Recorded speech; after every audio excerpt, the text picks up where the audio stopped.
Welcome back. There is a new survey done by Deseret News National all about how Americans are feeling about very timely and present topics. Right now we have Lois Collins and Hal Boyd joining us to tell us all about this survey. So where do we start? Where do you want to start with this survey and how you were able to find the data and discover which questions to even ask? Yeah, so this is a nationally representative survey. We like to think of it as trying to listen into the kitchen table conversations that are taking place across America. We think it's vital to, if understanding the political landscape, is hearing what people are actually saying in their homes with their family members. And so this is a nationally representative survey of 3,000 adults. And there's some interesting findings. I mean, one thing that really stood out to us this year was the diminishment of those who feel like they're achieving the American dream. So in the 1980s, we would see about 70 to 80% of Americans who said that they were better off than their parents. And today, that's about 40%. So there's obviously concerns about achieving the American dream, about the economy and inflation. And yet, on the flip side, we see that in the survey, we found a lot of results that suggest that family life, participation in marriage, the children, that pooling together resources, having that community that comes with family, tends to be a very beneficial effect.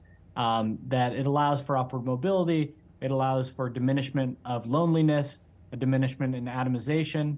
And so those things are really positive. So we see both some challenges, some difficulties, but also some optimism in this survey this year. And what are some of the most significant findings, and were you surprised by these findings?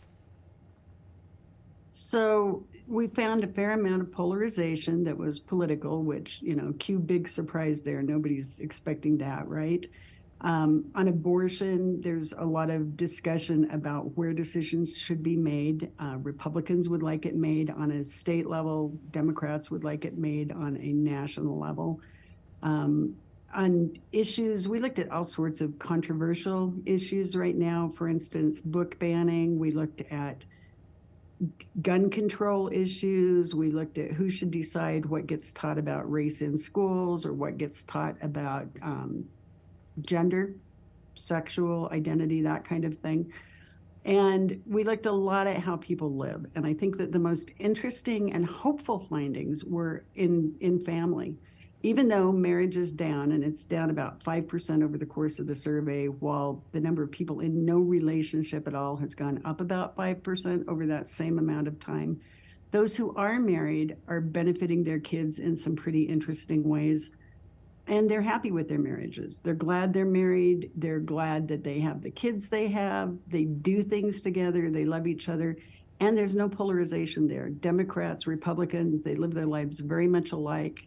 They love each other very much alike, and they want the best for their kids and for other people's kids. And I think that's really hopeful. And what are you going to do with the results of the survey, with the findings, and what do you hope will be accomplished by having this data? Well, certainly for starters, we want both the general public, but particularly policymakers, to have a greater understanding of what the American public is actually thinking, and particularly families, and what families are thinking. And then secondarily, we hope that individuals will see that there continue to be benefits in family life, and that these benefits can accrue to them at any stage, throughout the course of their life.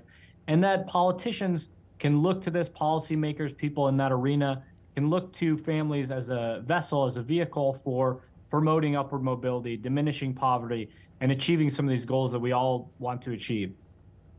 One of the things that I actually hope happens is that people will recognize that a lot of the discussion is on the extreme end.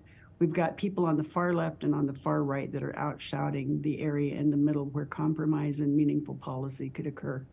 And I think that's really important to pay attention to. And where can we find more information, find the questions that were asked, the information about the survey, the findings, all of that? So you can find the entire survey this year and also previous years online at deseret.com/AFS, and the AFS stands for American Family Survey. Well, thank you so much, Hal and Lois, for joining us today. Really appreciate this information about that recent survey. We're going to take a quick break and get back with more right here live on Park City Television right after this.